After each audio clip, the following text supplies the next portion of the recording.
Welcome back, everybody, to another edition of the Pierce the Canvas podcast. This is Pierce, as always, here with another edition of AEW Dynamite. This week was our special homecoming edition, the return to Daly's Place. The first time since they began going on the road. Obviously it hasn't been that long, so I don't think it's necessarily been long enough to miss Daly's Place or anything like that. But supposedly it should be the last show there in a real long time. So came back to Daly's Place, and I will say, after how the whole show kind of went, it did feel appropriate to have this episode of Daly's Place, especially the way the show ended. If you see in the title, I may have spoiled a little bit here, so you probably already know what the result of the main event was. But yeah, some big news that we'll be getting into, and overall pretty damn good episode of Dynamite. I would say this has definitely come down a few notches from the last few weeks. We had Fighter Fest and Fight for the Fallen. This is definitely a more streamlined, normal episode of Dynamite. The main event was absolutely shocking, though, as again we're going to get into. But sort of the three big events for today, we had Miro versus Lee Johnson for the TNT title. Of course, the main event being Malachi Black versus Cody Rhodes, the debut of the former Aleister Black from WWE. Now Malachi Black, after the sort of storyline they had going with Malachi attacking Arn Anderson and so forth. Everything that's happened between then and now. So they're finally having their match. And of course, we also have the third labor of Jericho, which we actually started the show with, so we'll get into that. The third labor of Jericho being Juventud Guerrera, and the stipulation of the match being that Jericho has to win with a top rope maneuver. So the crowd tonight was wild, dude. And last week, I was saying they didn't seem way too crazy and wild and stuff. This building had half the attendance of last week, and I swear they were 10 times more excited. It was a hot crowd. I loved this crowd. Throughout the entire show, they were just freaking awesome. So the match, or the entrances begin for the match, and yeah, I just noticed immediately the crowd was just so into this, into the match that was about to take place with Juventud and Jericho. And of course, MJF joined commentary as well, being that he is responsible for these 5 labors. So Juvi immediately in the match corners Jericho and starts chopping, and I will also say that this is the first Juventud Guerrera match I've ever seen. I do apologize if that offends some people. But yeah, I wasn't really around in the WCW days, so this is my first exposure to him, and it was a fantastic showing. So I also did notice that there was a little sloppiness at the beginning of the match, just a little bit here. I'm not sure whether it was ring rust on Juventud Guerrera's side, or if maybe Juventud and Chris Jericho didn't mesh for the first minute or two of the match, but then it got rolling, and actually JR kind of mentioned a little bit about ring rust for Juventud Guerrera, so I was kind of happy I wasn't the only one seeing it. But like I said, it totally smoothed out after that. It was fantastic, and Juventud Guerrera is shooting Ranas and get some sort of weird leg drop on the outside of the ring on Jericho. Jericho's able to land a diving crossbody for a 2 count. We get a thrust kicked by Juventud for a 2 count as well. Jericho heads to the top for a axe handle. That is also for a near fall. Just again keeping in mind that that he has to win from the top rope. So he's already landed a diving crossbody and a top rope axe handle. Couldn't get the job done yet. At one point of the match, Jericho actually lands a backbreaker and goes for a pin, but Aubrey Edwards refuses to get down for the count because she's not supposed to count for any move Jericho does unless it's off the top rope. So Jericho gets kind of pissed off at that after, and lets his anger out at Juventud by ripping his mask open. And I do think that's a WCW callback. I did a little bit of research since last week, and I checked out some of the stuff with Juventud and Jericho, and I think that did happen back in those days. That same spot where he's ripping his mask off. So Juvi has Jericho up top, and he's positioning for a top rope Rana. Jericho actually transitions it into a Walls of Jericho. So from the top rope, transitions or reverses a top rope Rana attempt into a Walls of Jericho. And while the idea is fine and great, it looked very awkward.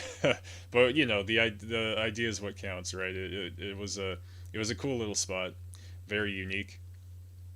Juventude's able to land a neckbreaker and a thrust kick for a near fall. Again, Juvi doesn't have to win with any particular move. Juvi lands a spike DDT as well as a Juvi driver, which of course is a pile driver finish of Juventude. Sorry. That's also a near fall. Jericho lands a Judas effect and is about to go for a pin, and he realizes he can't. And you could see Jericho's like startled for a good amount of time. He spends like 10 seconds, like, oh, what am I gonna do? He's like kind of looking around and stuff. Finally, he's like, yes. He heads to the top rope, and he lands a top rope Judas effect, which is absolutely freaking as cool as it sounds. So like a spinning back elbow dive from the top rope for the win. So Jericho is able to complete the third labor of Jericho. Obviously, this was a couple notches down from last week's freaking insane match, the death match between Jericho and Nick Gage. It wasn't quite that spectacle, but it was a cool match. I thought this was really great stuff. The whole effect of having Juventud Guerrero show up, the whole mystique of that, it was awesome. He did a great job. Jericho and him worked great together, and I loved the finish. That Judas effect was something. That was real cool. So the match ends, and Wardlow shows up for the post-match attack, takes out Jericho, lands an F10 to Juventud, and goes back to Jericho and props him up on the top rope. And his finish, he like whips their head down into his knee and knocks them the fuck out. So MJF says that he ruined the moment for us, and he's loving it. Says he's not going to let Jericho be happy during these labors. It's just not going to happen. And of course, he reveals that number 4 labor will be Wardlow. The stipulation being that he will be accompanied by someone who will call the match fair and square. So it's a special referee stipulation. And he's describing who the special referee is. He says he's the salt of the earth. He's better than you and you know it. It's going to be he himself, MJF, going to be calling the action. So who knows how the hell Jericho's going to get out of that. First of all, he's going to be facing Wardlow. That's a tall task in itself. Second being that he's going to have MJF as the referee. So I'm very interested, because obviously, at the end, we all know it's going to be MJF versus Jericho at All Out. So I'm very interested in how they're going to get there from where we're at now. Next up, we had the Lucha Bros backstage with Dasha. Pac is absent, and they use the same excuse as last week. Alex says that Pac should be there, but there's more travel issues. Like, we couldn't get the car to the arena or some shit like that. They wonder who's responsible for that. So Andrade and Chavo show up. Chavo says that they should be working with he and Andrade. He notes all these benefits, like, we'll get steak dinners together and we'll do this and that, and talking about the unstoppable force they will be together. But Ray says that they do not work for anyone, and Penta says, of course Alex translating, no, just simply no. So again, they reject poor Andrade. That's not the only rejection we saw today. So Shivani's with Dark Order after last week's loss on the 10-man tag team match. Silver says it was their biggest match, and Adam Page quickly shows up. Apparently he left his beer right where these guys are standing, so he comes for his beer. And he just quickly apologizes to Dark Order for costing him the title shot. Says he's created all the problems and he has to fix them. He says he has to do it on his own, and that it's best that they go their separate ways. So for now, he and Dark Order are done. And while everybody in Dark Order is kind of freaking out, Uno is able to be the mature person and says that, you know what, we're going to give him his space. He asked for his space, we're going to give him his space. And so they did. And next up was a match that I had absolutely no idea was going to happen. I didn't even know who these guys were until a little while later. We had Jon Moxley, Eddie Kingston, and Darby Allin in a tag team match. That's like a dream tag team. Of course, Sting accompanying Darby Allin versus Daniel Garcia and 2.0. Who? Who the fuck knows who these guys are? No. 2.0 is Ever Rise from NXT. However, I only got one of their names, so I actually got neither of their names. So while I was taking my notes, I was referring to the guy with long hair as 2 and the other guy as O, because I literally had no clue what their names were. I don't even think they showed them. Um, at the end, I ended up figuring out that Jeff Parker is the dude with the long hair. I didn't get the other guy's name, so for this review, I'm going to be referring to him as 2. If somebody wants to correct me on that, feel free, and I will refer to him as his name. But I got nothing but 2 here. And the crowd, of course, like I said, this is kind of like a dream stable. Moxley, Kingston, and Allen. So the crowd, as I said, they've just been pumped the whole night. So they're going nuts for the faces. I swear there's holy shit chants all over the show, like for no reason. They were just going nuts. They were so excited to be there. Definitely, the best Daily's Place crowd we've had ever, I think. And at one point, Eddie got tagged in, and they started going nuts for that too. Eddie and the guy who I'm referring to as 2 go on the Chop Fest, so that's the long hair guy from Everrise. I learned at this point that Jeff Parker's 0 because the announcers were talking about Jeff Parker, but they never referred to the other guy by his name. So at one point the fight ends up on the outside, and Darby Allin lands one of his bullet dives. When he frickin' dives out of the ring, it's like a million miles an hour. So he does that to the 2 guy, who I'm calling 2. Moxley gets a hot tag and lands a German to number 2. War Dog, welcome to the show. Thanks for the comments. Is Cody quitting like always? Might be. Honestly, like, it feels like a work. The whole thing. It doesn't necessarily feel like it's 100% legit of retirement, but if you stick around, we'll get there, and I'll describe everything that happened. So we have a spinning back fist. I actually wrote back first. Freaking typos. To Parker from Kingston, and paradigm shift to Daniel Garcia from Jon Moxley, and after he's down, Darby Allin lands a coffin drop for the win. And to me, the match just felt utterly useless, but JR, said something that kind of made me feel better. He was like, this match, he said something along the lines of, this match may have been kind of out of nowhere, but the bottom line is that we get great wrestling. And I was like, all right, fine. Because it was great. The spectacle of this babyface tag team was awesome. Never seen these guys tag team before. Never even thought of them potentially tag teaming. But it was great. It was a nice little match. It was just kind of just out of nowhere. So next we get a little video package. It's the story of Ricky Starks and Brian Cage. Cage talks about being turned on, and Starks says that he's moving on to bigger and better things. He'll prove what a real champion is as the new FTW champion. Cage says he never wanted to be with Team Taz, and says that last week's celebration was the beginning of... I wrote the Rage of Cage. I don't think he actually said that, though, but he said the celebration was just the beginning of our rivalry, basically, was what he said. And next up, we actually, on this episode, another thing that's particularly different from the last few weeks is that we're getting a lot of talking segments here, which is fine, right? Because you need to progress stories and stuff. So that's what this episode was used for, quite a bit throughout. And so we got another backstage segment with the Elite. And and they're counting while Carl Anderson, I'll give it to the guy. I can't even do that. He's spinning the basketball like nothing, just going nuts. Real cool. And the heels are all counting every time he spins, and they count to 2012. I think Carl Anderson's favorite number is 2012.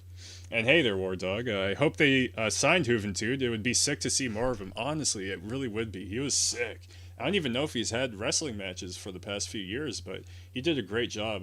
I don't know if you caught the beginning of my review. I was saying it looked like there's a little bit of sloppiness here and there with stuff they're trying to do, but they kicked into full gear at one point, and no pun intended, and they went at it. It was fantastic. I loved that match. So yeah, like I said, Carl Anderson impressed me with his basketball spinning tricks. Gallo says that Uno and Grayson are going to get Impact title shots next week, so that's something to look forward to. Nick Jackson has to ask the tag team division, is there no one else? So Matt Jackson says no, they're the greatest group of world champions in the history of the business. Kenny says that Hangman had the crowd behind him, but no matter how close he came, he still couldn't beat the buzzer beater. So, of course, they're huge basketball fans all of a sudden, making all these references. They even have, a basketball net. They're, shooting at the basketball net. Says Page has no friends, no title shot. says that they're retiring champions, and Cutter cuts off the net of the rim. Is that some sort of tradition I'm not aware of? So they did that to, I guess, claim the fact that they're retired champions, or I don't know. They're not retired, but I don't know what they're going for. And so next up, we have Christian Cage versus the Blade, accompanied by the Bunny. The fight starts on kind of during the entrance, mid-entrance on the outside.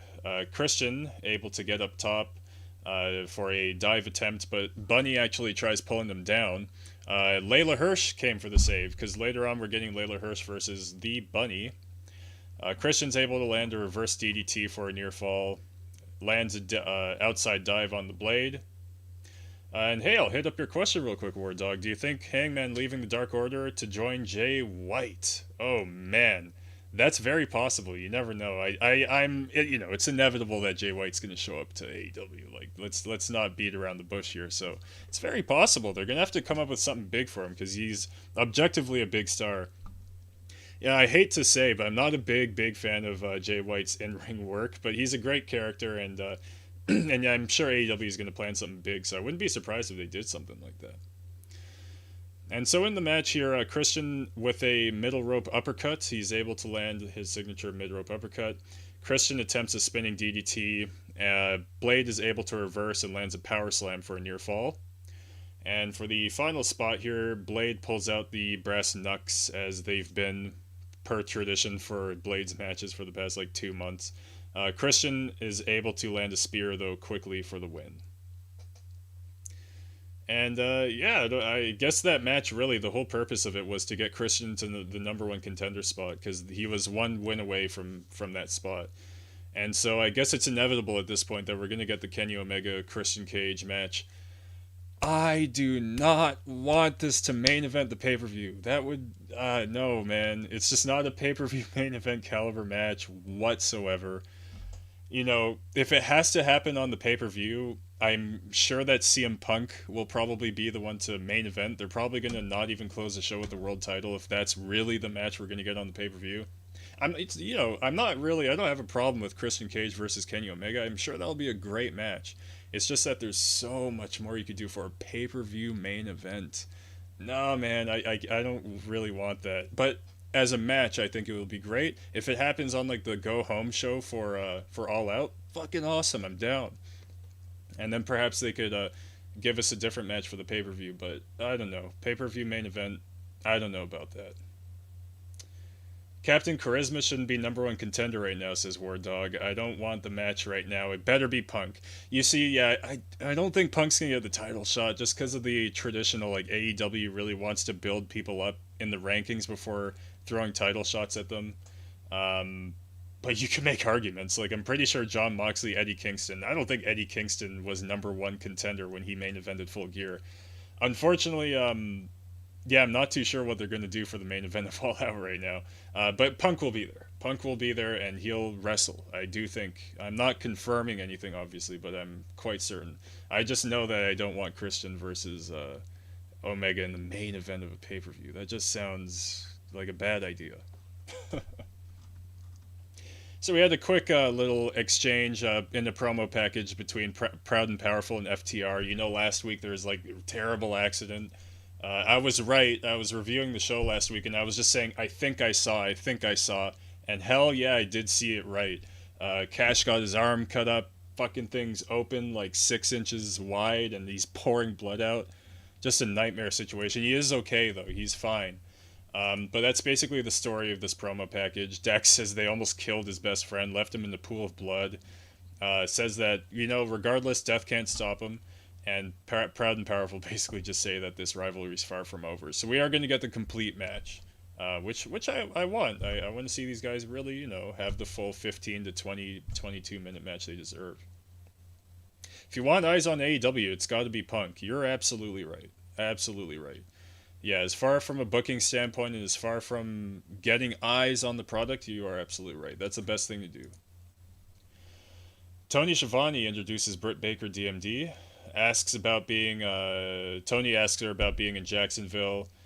Baker says that it's right there. She won the title at Double or Nothing. And Red Velvet disturbs the promo. She tells Baker that red is not her color. Baker's rocking red. She wants a piece of DMD, shoves her. Baker says she beat her ass in 3 minutes in the same arena, which is true and is just not something that makes me excited to see them wrestle again. And Red uses the excuse that at the time she was enhancement talent, uh, which you're not supposed to say. Don't expose the business, brother. Uh, she's currently, though, she's 22-4 with 7 straight wins, not having cheated with any of her wins. Baker says that she's a different type of wrestler.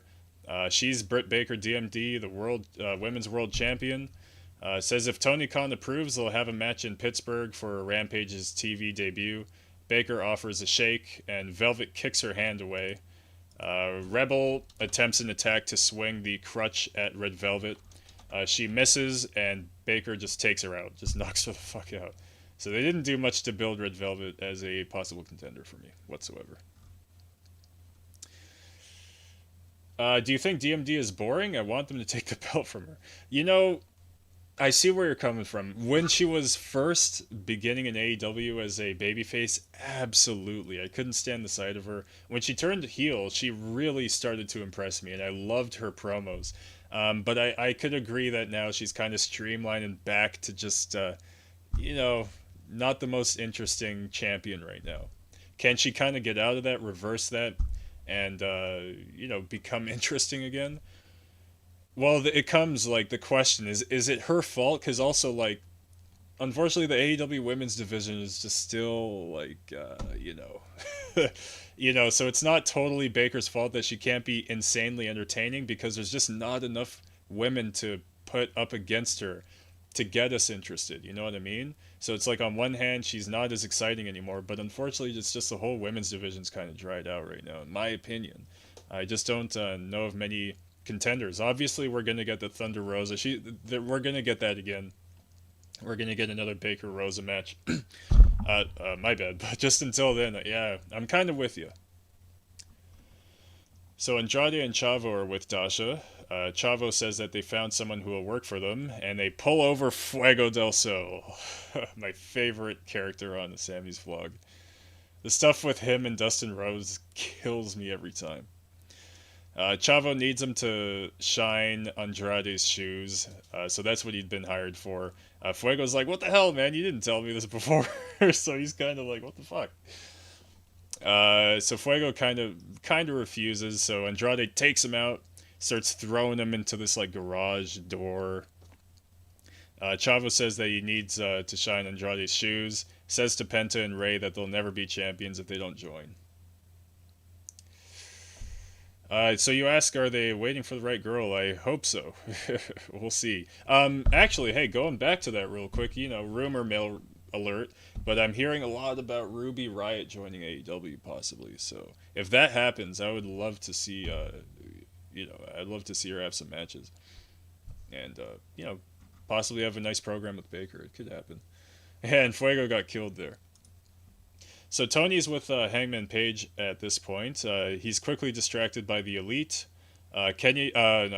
Carl Anderson is still spinning the ball. It's kind of funny. I caught him. He was spinning the ball and like dropped it, and he was holding the ball when the camera was supposed to be off him, but he was still like kind of on frame. And then when the camera gets back on him, he goes real quick. And he starts spinning it again. So I don't think he was supposed to drop it there. But anyway, whatever. It was just kind of funny thing I caught. So Adam says that he's glad they're there. He's had to tell them something. Kenny says that he sees Hangman is trying to make new friends, give himself self-worth, and trying to rejoin the Elite. Hangman denies that he's not trying to join them again, although we never really got the reason why he was out there. So Kenny says that he considers Hangman's failures and says that he has a lot in common with the fans, that they're tryhards. Kenny says that they stayed up thinking to forgive Hangman's sins, his demons, but when he thinks about what the Elite was and what they are now, Page just doesn't fit the bill. Cowboy or not, the Elite does not have any losers, does not have any room for losers in the group, no failures. He named off a couple other adjectives. Adam Page knocks down Omega but is quickly overwhelmed, gets magic killed by the Good Brothers. And this was interesting. The Dark Order came for the save. But Uno and Grayson actually came out and stopped them, which you can't really blame them, right? Because they did like agree, we're gonna leave you on your own, Hangman. So they literally stopped them from saving, and the Bucks positioned Hangman Page for BTE trigger. They landed three of those babies on the poor guy, knocked him silly, and just the last hope for the poor guy is Frankie Kazarian comes for the save. Is also overwhelmed, thrown out of the ring. Kenny says he's going to give Hangman another good look at the title, knocks him out with it. And yeah, so who knows? Again, first of all, what world title match we're going to get at All Out, and who knows what's going to happen with Hangman. I heard he's not going to be at All Out. I literally heard he's just not even going to have a match. Which, say about that what you will. So yeah, this was what's that there, War Dog? I think he was gonna say he was gonna find some kind of monster to have his back. Yeah, it's possible. Who knows who that would be?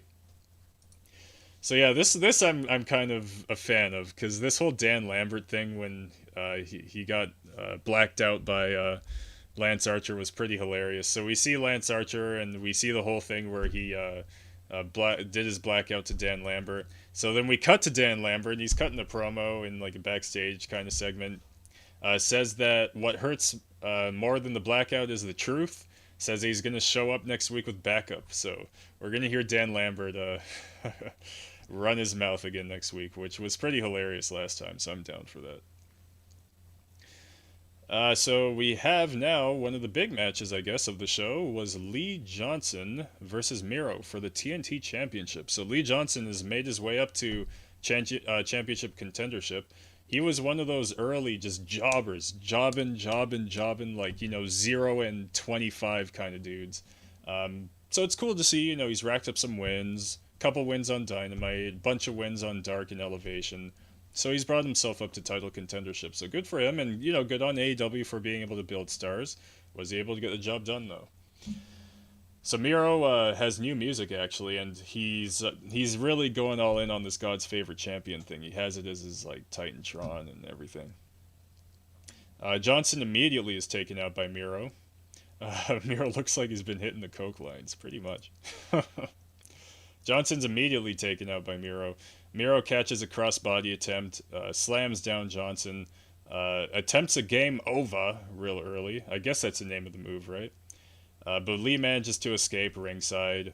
And then they went to commercial shortly after that, and it's just like, I don't know, the fact that this match went on longer than like 2 minutes, honestly, just, it's a little much for me to suspend my disbelief. Like, this Miro guy's a fucking monster. He's a tank. He's 2 tanks put together, dude. And it's like, why are you taking 6 minutes to beat this guy? Like, or however long. It was probably even longer than that. Maybe not much, but anyway, after the commercial, Lee's able to do a comeback and lands a spike DDT. Lee actually manages to get him outside and lands 3 topes, as well as after he gets back in the ring, he lands a crossbody for a near fall. Miro lands a German. Lee lands on his feet and actually lands 5 thrust kicks. Heads up top for a frog splash, lands it for a near fall. Miro comes back, huge thrust kick, locks in his game over submission. Well, it was actually a variant. He pulled him back and had him lying down and choked him out for the win. So yeah, Miro killed Lee Johnson, rightfully so. Oh my god, so they freaking cut to commercial, dude, and fucking Matt Cardona, Chelsea Green, and Hornswoggle were in this beer commercial. Did any of you guys see that? It was on the TNT broadcast, so if you watched on TNT, you better have noticed that. You better have not gone up to take a piss, because you missed a freaking Zack Ryder commercial with Hornswoggle, and of course his girlfriend. I actually skipped to that a little too quickly. Before the commercial break, they announced that Taz, Chris Jericho, Excalibur, and Mark Henry are going to be calling the action of Rampage. They're going to have a 4-man booth in a 1-hour show. Who knows how that's going to go? It's going to be chaos, man, especially with the likes of, like Taz and Jericho. They're just very chaotic, like, announcers. But hey, it's going to be entertaining. That's all that matters, right? Do you think AEW timing for matches are sometimes all over the place? Yeah, like I mentioned earlier, that six-man tag that happened with Moxley, Allen, and like the Everrise from NXT. I was like, what? Where's this match coming from? So yeah, I do think so. It's not always to their detriment, but because to have a good wrestling match, you don't always need to have like an amazing program and all that stuff. You could just have a good match for the sake of it. But I do agree that sometimes the timing and pacing of their matches could be a bit awkward. So Tony's backstage with Christian Cage. Tony Schiavone was a busy man tonight, man. He had like 6 segments with him in it. So Christian is now officially the number one contender, as I earlier mentioned, for the World Championship. Christian is in a great mood about it. Tony asked if he'll be there ringside for Layla Hirsch's match. At one point, Christian started singing some song. I don't remember at what part of the interview, but he started singing at one point for some reason. I guess he's just in such a good mood. And then, yeah, Tony asked if he'll be there for Layla Hirsch's match. And he says that she already has best friends. so, so he got rejected by Layla Hirsch, man. I feel bad for the guy. So, no, he's not going to be there ringside. He proceeds to cut a bit of a promo, says he's back to take back what he's lost 7 years ago. He came back to win championships, says he'll be back for Dynamite and Rampage to stir up. And then the audio goes out for 5 straight seconds. I guess, yeah, they really were bleeping out the shits today. Because, yeah, the audio disappeared when he said he's going to stir up shit. The holy shit chants throughout the show. They're trying their damnedest. They're trying their best to mute these holy shit chants. It's just not working out. Let's see here. His singing was bad. You should just stick to wrestling. I agree. Layla Hirsch with the best friends, apparently, because Christian's not good enough. However, it was Cassidy, Taylor, Chris Statlander, and Wheeler Yuta were out there, because obviously Trent is still out from his neck fusion, I believe he's getting. He's getting some pretty serious surgery done. Versus the Bunny, accompanied by the Blade. This is an NWA Women's World Championship Eliminator. So NWA is holding a tournament for their World Championship. I think this was the final. So whoever wins this gets to face... Yeah, no, it was the final. Whoever wins this gets to face the NWA Women's World Champion, who is Camille. And she also happens to be front row, and at one point in the match kind of gets a face-to-face bit of a confrontation with the Bunny. And damn, she's hot, man. I find Camille very attractive. Hirsch is able to land a superplex at one point. Statlander, Nyla Rose, they start getting each other's face. So later in the night, it was announced that they're going to have a match next week. Hirsch is able to land 2 German suplexes, clothesline, signature knees, and kick in the corner. Hirsch lands a knee strike, attempts her moonsault. She has the coolest moonsault because she's so small, right? So she's very agile and able to do all this cool shit. So she like jumps on one rope, jumps on the other, and then moonsaults off it. Freaking awesome. She actually missed this moonsault, and the Bunny is able to land a Death Valley driver for a near fall. I think they got told to cool it off a bit by TNT. That is so true, especially after last week. I actually 100% agree. And also, something I noticed, I didn't see one Domino's commercial today. I'm just going to leave it at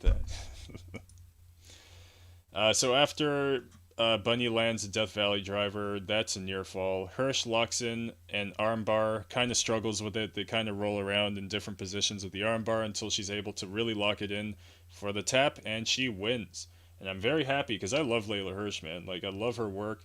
Sure, she's real small, but she really knows how to work in the ring, and I'm happy she's getting this shot against Camille for the NWA Women's title. So we have Jade and Mark Sterling in a pre-tape segment. He's basically clarifying why she hasn't been wrestling. They've been busy diversifying the portfolio. I missed one of the things, but 2 of the things they mentioned that they've been up to is national news agencies they've been working with, as well as interest in Hollywood. They even did as much as to cut away to a shot of the Hollywood Hills.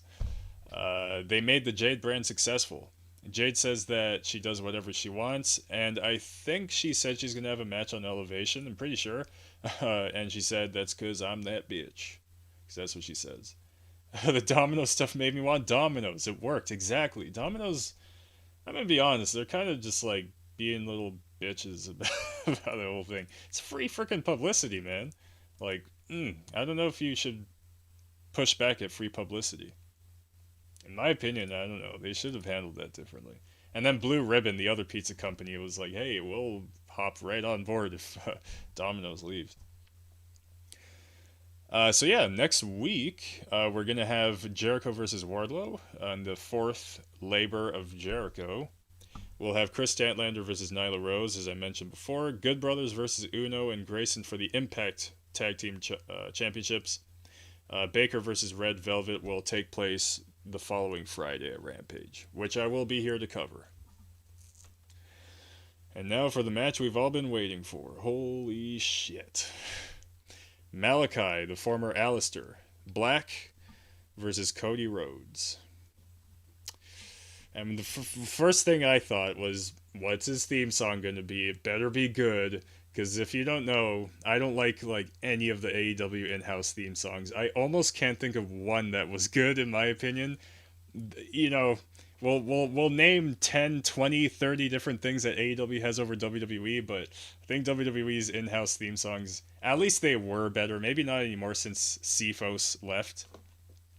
But I never really liked AEW's theme song, so I was like, please give him a good theme song, and they did a good job. I love his new theme song. It's kind of like his WWE one, but maybe darker, like, kind of thing. It was a cool theme song. And he came out, lights went off, and they have, like, I don't know if it was, like, sparks or rain in his Titantron, and lights go completely out, like, 3 times during his entrance. And he's wearing some, like, skull mask thing. If you've watched his NXT matches, his like takeover matches, he would always have these really out there, scary, creepy attires. So he did that for tonight.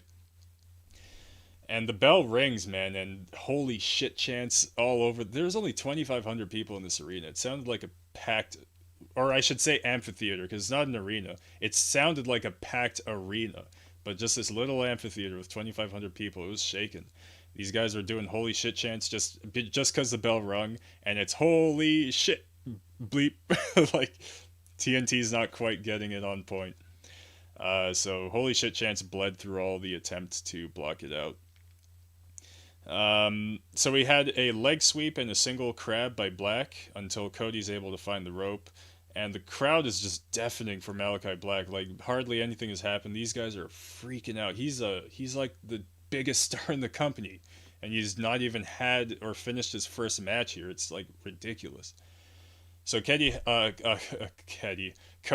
heads up top.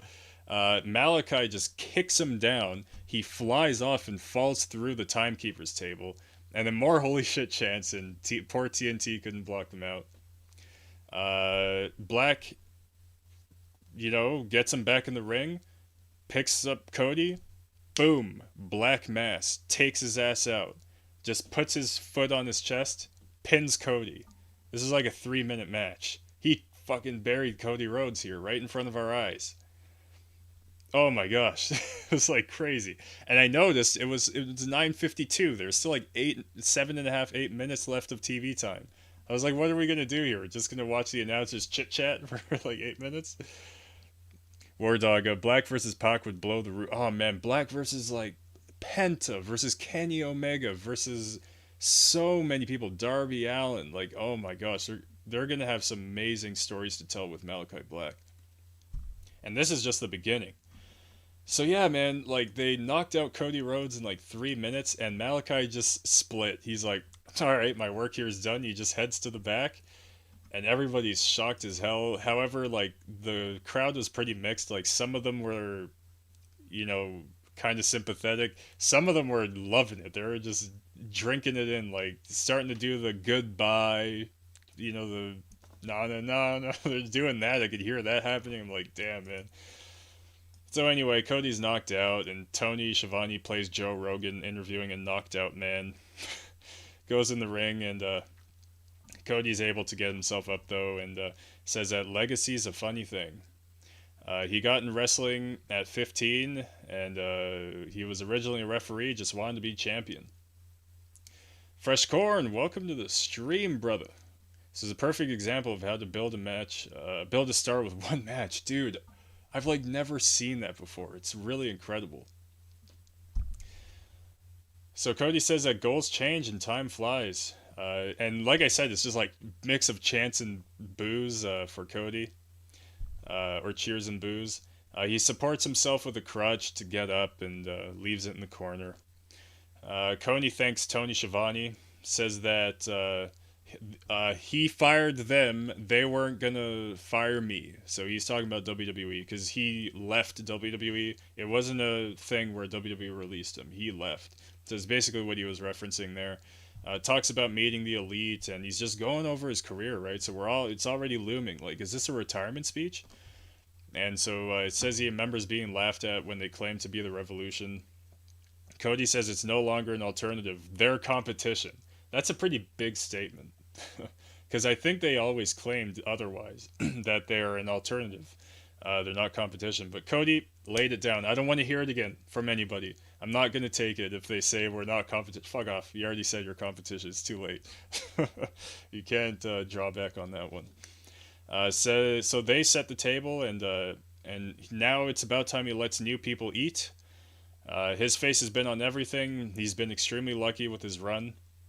Says there might have been infighting amongst the EVPs, which was previously denied, but out here he just acknowledged it and really admitted it. Dude, that occurred to me too, War Dog. He says his heart thought he was gonna go back to WWE. Who knows? Imagine, that'd be the saddest thing of all time. They would literally hire him just to like release him. They'd just treat him like shit. But he, despite the infighting amongst the EVPs that he admits actually happened, he loves them and will forever be tethered to them. With all respect to Daly's place, he calls the amphitheater the AEW amphitheater. Says there's no better place than here, no better time than now. Gets real emotional, thanks the fans, says he loves the fans. They made his life incredibly special. He removes one boot, right? So he's hanging up the boots. He attempts to start sliding off the other boot, and a crutch is quickly swung at his back, and we see Malachi came back. He's like, I'm not done with this fool. Takes him out with the crutch, and he's just laid out, knocked out, and the show went off the air. So we have no clue what the fate of Cody is, and I don't think we're going to find out for months, because we know Cody is leaving. If you don't know, he's going to be shooting another season of the Go Big Show. Actually, no, Snoop Dogg's not going to be in it this season, but he is actually going to be leaving. So that is a shoot that he'll be leaving. Retirement's a whole different story. I don't think he's going to retire.